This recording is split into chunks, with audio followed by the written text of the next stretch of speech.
네, 여러분 안녕하세요. 장명진 변호사입니다. 여러분들한테 많이 이야기를 들린 주제 중에서 이제 상간소송이 있는데요.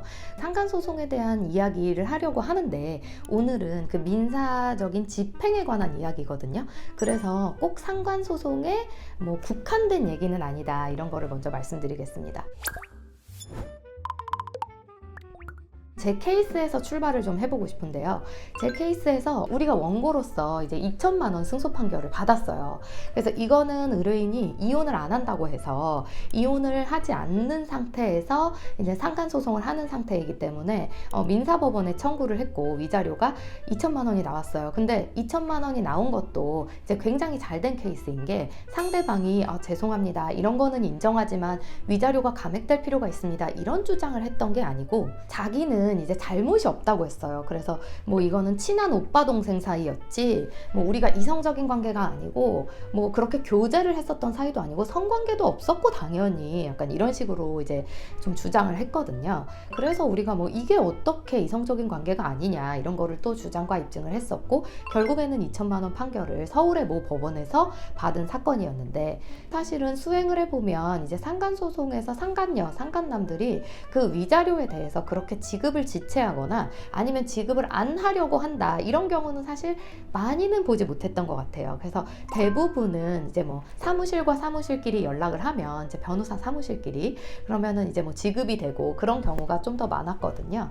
그런데 이제 상대방 변호사님도 사실은 굉장히 이제 난감해 하셨던 케이스인데 판결이 이미 2천만 원이 나왔는데도 이제 지급을 안 하려고 하는 거예요, 상대방이. 그러면 어떻게 해요, 여러분? 우리는 이제 강제 집행 방법을 좀 찾아봐야 되잖아요. 그 사람의 재산이 뭐가 있느냐 이런 것부터 파악하는 게 가장 중요하겠죠.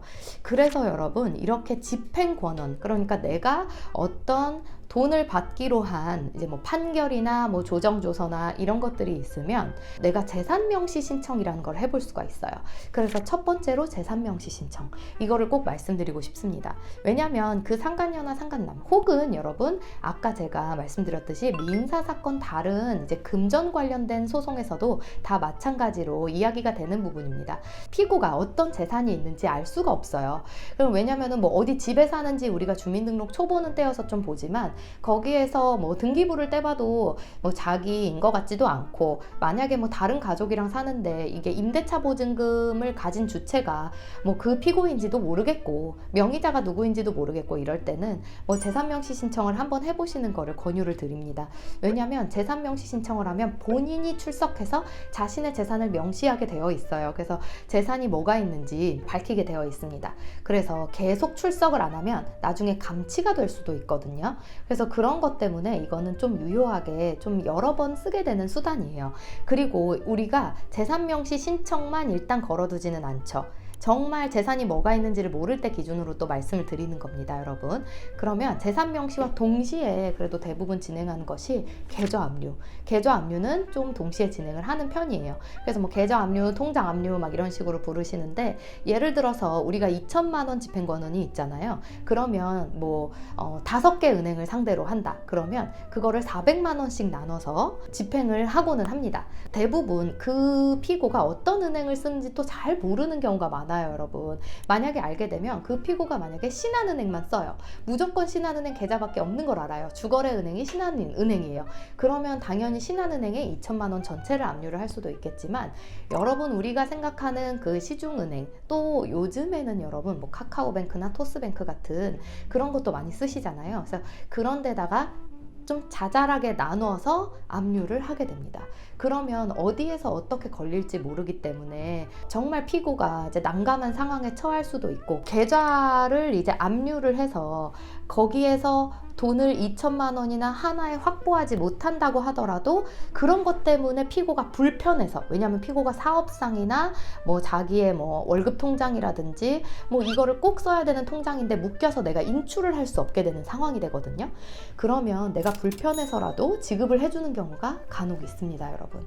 그래서 이렇게 두 가지 방법, 일단 기본적으로는 안내해드리고 싶고요. 그 외에 이제 재산을 여러분들이 파악하시면 그거에 따라서 재산 집행 방법을 부분을 또 논의해 볼 수는 있겠습니다만 모르시는 경우가 또 많죠. 급여 압류 같은 경우는 사실 뭐 할 수는 있는데 최저 생계 비용 같은 경우는 좀 이제 남겨놓고 하게 되고, 그리고 사실 여러분 정말 악질적인 사람들은 이런 거는 또 뭐 우리가 당연히 할 수 있잖아요. 판결을 받았으니까 통장이나 급여 압류 이런 거 할 수 있는데 뭐 직장을 퇴직해 버려요. 그렇게 되면 뭐 내가 직장에 이런 거 알려지면 굉장히 창피하기도 하고 급여가 압류될 수도 있으니까 내가 직장을 나가버려야지, 이런 사람도 있습니다, 여러분. 그리고 말씀드렸듯이 뭐 자영업 하거나 이러면 급여 압류를 하는 건 또 어렵잖아요. 그래서 다른 부분을 꼭 좀 살펴봐야 되는데, 그때 좀 유효한 것이 제3명시 신청이다, 이렇게 좀 알고 계시면 도움이 될 것입니다. 제가 수행한 상간소송에서 이제 상간녀가 위자료를 주지 않는 경우에서 출발해서 한번 민사사건 포괄적으로 말씀을 드려봤습니다. 이렇게 민사집행을 일단 해보시는 거 권유드립니다. 그러면 오늘도 영상 시청 감사드립니다.